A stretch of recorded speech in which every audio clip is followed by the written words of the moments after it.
Hello students, कैसे हैं आप सब। वेलकम है आपका हमारे channel accounts with AKB IFM में। आज की वीडियो में हम बात करने वाले हैं टैली प्राइम की शॉर्टकट कीज जो कि डेली में हमें बहुत यूज आती हैं। बार बार इनका यूज हमें करना पड़ता है एंट्री करते वक्त, एंट्री को देखते वक्त, उनकी रिपोर्ट्स निकालते वक्त। तो वो कौन कौन सी की हैं जिनका हमें डेली यूज करना होता है, उसी के ऊपर आज हम बात करने वाले हैं।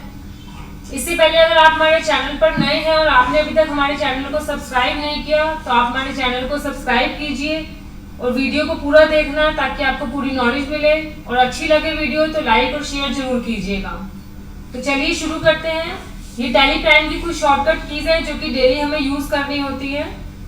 इसमें सबसे पहला है वाउचर शॉर्टकट कीज। ये शॉर्टकट कीज वो है जो कि हमें वाउचर एंट्री करते वक्त यूज करनी होती है।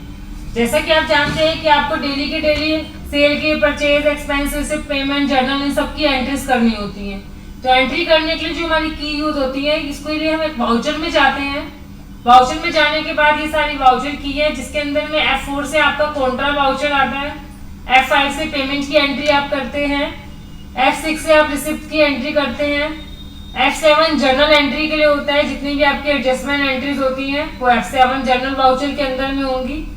इसके बाद Alt F7 स्टॉक जर्नल या मैन्युफैक्चरिंग जर्नल के लिए यूज होता है कि अगर आप मैन्युफैक्चरिंग कंपनी के अकाउंट्स मेंटेन कर रहे हैं और आपने अपने स्टॉक की मैन्युफैक्चरिंग करने की एंट्री पास करनी है तो उसके लिए आप Alt F7 की यूज करते हैं।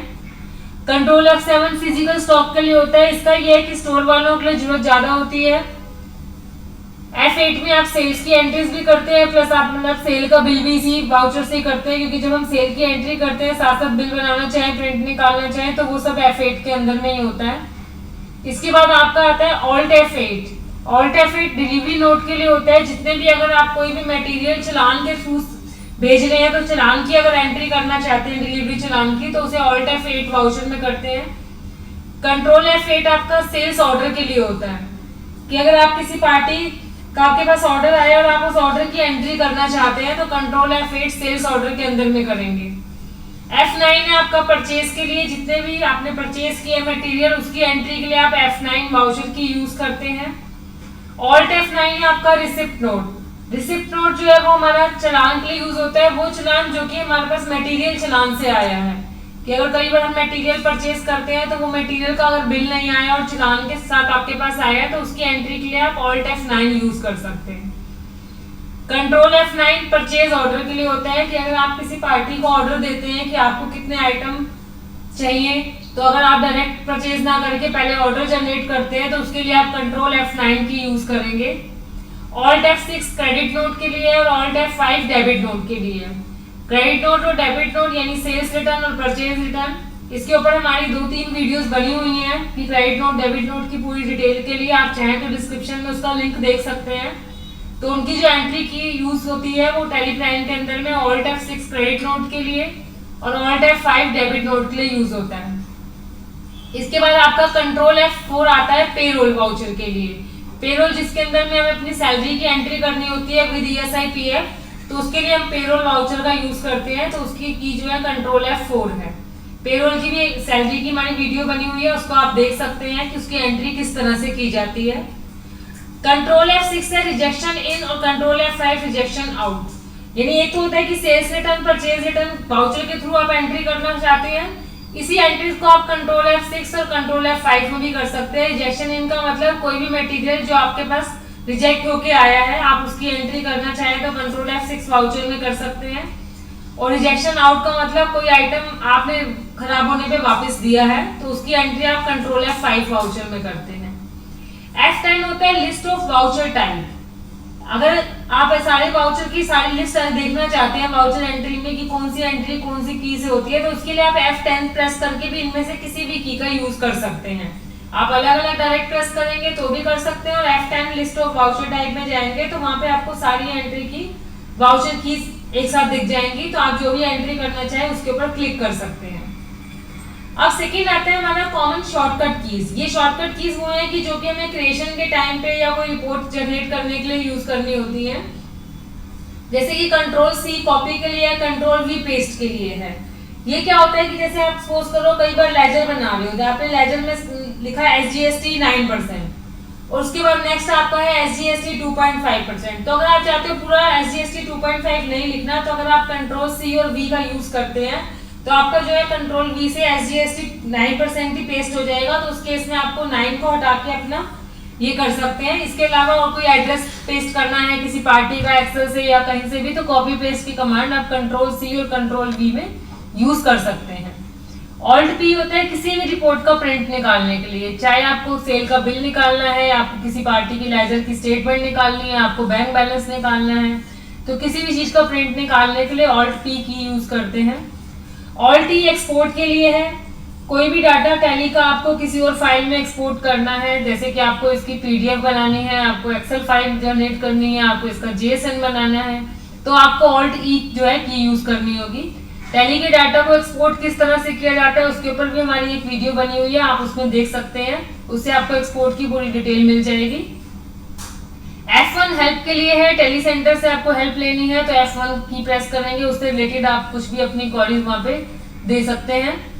कंट्रोल N होता है कैलकुलेटर के लिए, आप एंट्रीज कर रहे हैं, एंट्री करते करते आपने कोई कैलकुलेशन करनी है तो आप वहीं पे टैली में कंट्रोल N से कैलकुलेटर खोल सकते हैं और उसी में कैलकुलेशन कर सकते हैं। इसके बाद आती है कंपनी की shortcut keys. Company shortcut keys के अंदर में क्या आता है, F3 आता है चेंज कंपनी के लिए। सपोज करो आप किसी कंपनी में काम कर रहे हो, उसी को काम करते करते आपको किसी दूसरी कंपनी में जाना है, तो आप F3 की प्रेस करेंगे तो आपकी कंपनी की लिस्ट आ जाएगी, उसमें से अपनी कंपनी दूसरी जो चेंज करके उसमें काम कर सकते हो। ऑल्ट F3 कंपनी जो आपकी पहले से सपोज करो 2-3 कंपनी एक साथ खुली हुई है, उनमें से कोई कंपनी आपको क्लोज करनी है तो आप ऑल्ट F3 स्विच करने के लिए यूज कर सकते हो। कंट्रोल F3 उस कंपनी को बिल्कुल शट करने के लिए, कंपनी आपको उसमें काम नहीं करना तो आप उसको बंद कर सकते हो। F11 आपकी कंपनी के फीचर है, एंट्रीज करते वक्त कोई भी आपको एक्स्ट्रा ऑप्शन चाहिए तो आप F11 की का यूज कर सकते हो। F11 में अलग अलग फीचर होते हैं, जिससे जैसे कि हमारा चलान की एंट्री जनरेट करना है, आपको TDS की एंट्री करनी है तो आप TDS के फीचर को यस करेंगे, आपको TCS की एंट्री करनी है तो TCS के फीचर को यस करेंगे। तो कोई भी ऐसी एंट्री जो आपको करनी है और जिसका फीचर ऑफ हो रखा है तो F11 करके हम उस कंपनी के फीचर को ऑन कर सकते हैं। इसके बाद F12 है सेट कॉन्फ़िगरेशन। F12 का वैसे तो हर स्क्रीन पे अपने आप इसका अलग अलग रोल ही है। F12 होता है उस स्क्रीन से रिलेटेड कोई भी कॉन्फ़िगरेशन आपको सेट करनी है, ये एंट्री करने के टाइम अलग आएगा इसका, आप एंट्रीज की जहाँ रिपोर्ट्स देखोगे वहां पे इसका ऑप्शन अलग है। तो आप हर स्क्रीन पे जब भी आप करोगे तो F12 में अलग अलग ऑप्शन आएंगे। तो ये ऑप्शन आपको सेटिंग के लिए होते हैं, अगर आपको अपनी स्क्रीन पे कुछ भी सेटिंग हटानी है या उसको ऐड करना है तो F12 की को यूज कर सकते हैं। जैसे कि अगर हम छोटा सा एग्जांपल लें, सपोज करो आप कोई आइटम क्रिएट कर रहे हो और आपको उसके अंदर एक लिस्ट डालनी है कि आपके आइटम में क्या क्या मटेरियल यूज हुआ है और BOM का ऑप्शन नहीं आ रहा आपकी स्क्रीन पे, तो आप उस स्क्रीन पे जब F12 करेंगे तो F12 में देखेंगे कि BOM से रिलेटेड जो कॉन्फ़िगरेशन है वो आपकी ऑफ हो रखी होगी। तो वो अगर नो हो रखा है तो आप उसको यस करेंगे तो वो ऑप्शन आपका स्क्रीन पे हाईलाइट होगा। इसी तरह से जैसे आप एंट्री करते हैं, एंट्री करते हुए कई बार क्या होता है कि पेमेंट की एंट्री में हमारा डेबिट क्रेडिट की जगह टू और बाय आ रहा होता है, लेकिन कई स्टूडेंट्स का काम होता है कि उनको डेबिट क्रेडिट में ज्यादा इजी लगता है, तो वो भी कॉन्फ़िगरेशन हमारी चेंज हो रखी होती है। तो उस स्क्रीन पे आप F12 करेंगे तो आपको वहाँ पे डेबिट क्रेडिट वाली कॉन्फ़िगरेशन मिल जाएगी, आप उसको यस कर सकते हैं। तो F12 का यूज आपका हर स्क्रीन पे अलग रहेगा। अब इसके बाद वाउचर एक्शंस आते हैं। इसके अंदर में क्या है, जब हम रिपोर्ट देखेंगे, अब देखिए आपने एंट्रीज कर भी ली, आपने कंपनी की शॉर्टकट कीज भी यूज कर ली, सारे फीचर भी जो है ऑन कर लिए। अब जब एंट्रीज करने के बाद एंट्रीज को आप देखेंगे या कोई रिपोर्ट निकालने के लिए, तो इसको कह रहे हैं वाउचर एक्शन के अंदर में, यानी डिस्प्ले के अंदर में जहां भी रिपोर्ट हम देखेंगे जिस भी चीज की, तो ये कीज हमारी वहां पे यूज होंगी। इसमें सबसे पहले हमारी कीज है ऑल टाइम। ऑल टाइम में क्या होता है कि जैसे आप रिपोर्ट देख रहे हैं सेल की, बिल की या परचेज की, कोई भी आपको वहीं पे देखते देखते कोई नई एंट्री याद आ जाती है, तो आप उस एंट्री को वहीं पे ऑल्ट आई से, या इस समय इसी कमांड ऑल्ट ए भी यूज होती है, तो आप उससे एक नया वाउचर ऐड या इंसर्ट कर सकते हैं। सेकंड आपका ऑल्ट 2 है डुप्लीकेट एंट्री। रिपोर्ट देखते हुए हमें याद आया कि सेम इसी पार्टी का एक और बिल भी था, उसका बस बिल नंबर चेंज था, तो आप उसको ऑल्ट 2 से डुप्लीकेट कर सकते हैं, यानी किसी भी एंट्री की कॉपी करनी है तो ऑल्ट 2 की यूज कर सकते हैं। कंट्रोल ए होता है कि जहां भी हम एंट्रीज कर रहे हैं और अगर हमें बहुत सारे एंटर प्रेस करने हैं, हम चाहते हैं ज्यादा एंटर प्रेस ना करने हो, मेरी एंट्री में आगे जाके उन्हें कुछ चेंज नहीं करना, तो हम कंट्रोल ए से उस एंट्री को सेव करते हैं। ऑल्ट डी आपका डिलीट के लिए, किसी भी एंट्री को डिलीट करना है या आपको कोई लेजर डिलीट करना है तो ऑल्ट डी की यूज करते हैं, बट लेजर हमारा सिर्फ उसी केस में डिलीट होगा अगर उसमें कोई एंट्री नहीं हो रखी होगी। कोई भी लेजर या कोई भी स्टॉक आइटम अगर आप उसमें एंट्री कर चुके हैं तो वो आइटम और वो लेजर कभी भी डिलीट नहीं होगा। ऑल्ट ए और ऑल्ट आई मैंने आपको बता दिया सेम है। कंट्रोल आर और ऑल्ट आर ये किसी भी लाइन को रिमूव करने के लिए होता है। आप कोई जो है रिपोर्ट जनरेट कर रहे हैं उसके बीच में से आप कोई लाइन उस टाइम के लिए हाइड करना चाहते हैं तो कंट्रोल आर या ऑल्ट आर से रिमूव हो जाएगी और ऑल्ट यू से वो वापस भी आ जाएगी। कंट्रोल यू से एक साथ सारी आ जाएंगी। सपोज करो आपने 4-5 एंट्रीज जो है रिमूव कर दी हैं और तो और आप ऑल्ट यू करोगे तो एक एक करके आएंगे, अगर आप कंट्रोल यू करोगे तो आपका सारी एक साथ आ जाएंगे। ऑल्ट एक्स से कोई अगर वाउचर आपका कैंसिल हो जाता है, ज्यादातर ये यूज है हमारा सेल की बिल में होता है क्योंकि सेल की बिल सीरियल वाइज होते हैं, तो अगर कोई सेल का बिल आपका कैंसिल हो गया है तो आप ऑल्ट एक्स से उस बिल को कैंसिल कर सकते हैं। इससे क्या होगा कि आपकी एंट्री तो हट जाएगी बट बिल नंबर भी रहेगा और याद रखने के लिए आ जाएगा कि कैंसिल है ये एंट्री, ताकि आपको बार बार बिल बुक खोल के ना देखनी हो। कंट्रोल एंटर होता है हमारा ऑल्टर के लिए। इसका बहुत इंपॉर्टेंट यूज है। क्या होता है कि हम जब एंट्रीज कर रहे हैं कई बार हमारा टैक्स का अमाउंट मैच नहीं करता या कई बार हमारा ग्रुप गलत हो जाता है, तो उसको आप चाहते हैं कि एंट्री करते करते वहीं पर ही ठीक करना है तो उसे कंट्रोल एंटर से हम इसको ऑल्टर कर सकते हैं। हम इसके लिए अपनी स्क्रीन से बाहर जाने की, ऑल्टर में जाने की जरूरत नहीं पड़ती। स्पेस होता है हमारा सिलेक्ट एंट्री। जैसे जितनी भी एंट्रीज आपने सेल की करी है या परचेज की हैं तो आप उनको सिलेक्ट करना चाहते हैं तो उसके लिए आप स्पेस की प्रेस कर सकते हैं। स्पेस की से आपकी एक एक एंट्री सिलेक्ट होगी जिस एंट्री पे आपका कर्सर होगा, लेकिन अगर आप सारी एंट्री एक साथ सिलेक्ट करना चाहते हो तो कंट्रोल के साथ स्पेस को प्रेस करोगे तो सिलेक्ट ऑल आ जाएगा।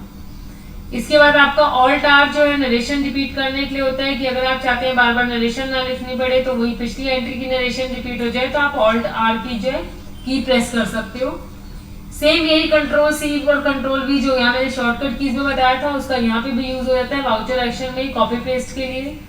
Control T post dated voucher होता है। कई बार क्या होता है कि हम पीटीसी दे देते हैं कंपनियों में आगे के लिए, तो हम चाहते हैं कि अपनी एंट्री पे याद रखने के लिए तो उस एंट्री पे अगर आप कंट्रोल टी करेंगे पेमेंट की एंट्री पे या रिसिप्ट की एंट्री पे तो उसके ऊपर आपका हेडिंग आ जाएगी कि ये पोस्ट डेटेड वाउचर है, यानी आपने एंट्री तो अब कर ली लेकिन ये जो चेक पीडीएफ है ये बाद में हमारे क्लियर होने हैं। कंट्रोल एच होता है चेंज मोड के लिए। इसका भी बहुत इंपॉर्टेंट यूज होता है। जब आप एंट्री कर रहे होते हैं और एंट्री का अगर आपको मोड चेंज करना है तो वो उसके लिए कंट्रोल एच की हम प्रेस करते हैं। मोड क्यों चेंज करना होता है? एक होता है कि आप आइटम इनवॉइस बना रहे हैं, एक होता है काउंटिंग इनवॉइस बना रहे हैं। दोनों इनवॉइस अपनी अपनी जगह है कि कुछ जगह पे यहाँ पे आइटम होंगे वहाँ पे आइटम के साथ इनवॉइस बनेगा, लेकिन जैसे कि हमारी सर्विस वाली कंपनी है वहाँ पे आइटम का कोई रोल नहीं होता तो वो एंट्री जो है हमारी अकाउंटिंग इनवॉइस में होती है। तो टैली जब हम खोलते हैं तो बाय डिफॉल्ट हमारा अकाउंटिंग आइटम इनवॉइस ही आ रहा होता है। तो अगर आप चाहते हैं उसका मोड चेंज करना तो कंट्रोल एच से आप उसको अकाउंटिंग इनवॉइस में कर सकते हैं। उसके बाद आपका ऑल्ट एस है, ये स्टॉक क्वेरी के लिए होता है। किसी भी स्टॉक की पूरी समरी अगर आप देखना चाहते हैं कि वो आइटम आपने किससे परचेज किया, किसको सेल किया, क्या उसका रेट था, क्या वैल्यू थी, कितना टैक्स था, तो उसकी पूरी क्वेरी को आप ऑल्ट एस करके देख सकते हैं जिस भी आइटम के बारे में देखना चाहें। कंट्रोल एल है ऑप्शनल वाउचर के लिए। ऑप्शनल वाउचर हमारा किस लिए यूज होता है कि जैसे कई बार क्या होता है कि हम कोई एंट्री चला रहे हैं लेकिन उस एंट्री के लिए हमें डाउट है कि करें या ना करें, तो काम रोकने के बजाय हम ये कर सकते हैं कि उस एंट्री को करने के बाद कंट्रोल एल से उसको ऑप्शनल वाउचर में डाल दें। ऑप्शनल वाउचर क्या है कि आपकी टैली में साइड बाय साइड रहेंगे तो सही, बट उसका जो इफेक्ट है आपकी अकाउंटिंग में कहीं भी नहीं पड़ेगा। तो ऐसे वाउचर जो कि याद रखने के लिए हम करते हैं उसे हम ऑप्शनल वाउचर में उसकी एंट्री कर लेते हैं। तो ये सारी कॉमन शॉर्टकट कीज हैं जो कि हमें डेली बहुत ज्यादा यूज करनी होती हैं और इससे हमें बहुत बेनिफिट होता है। तो इसी तरह की और नॉलेज के लिए आप हमारे साथ जुड़े रहिए। Thank you.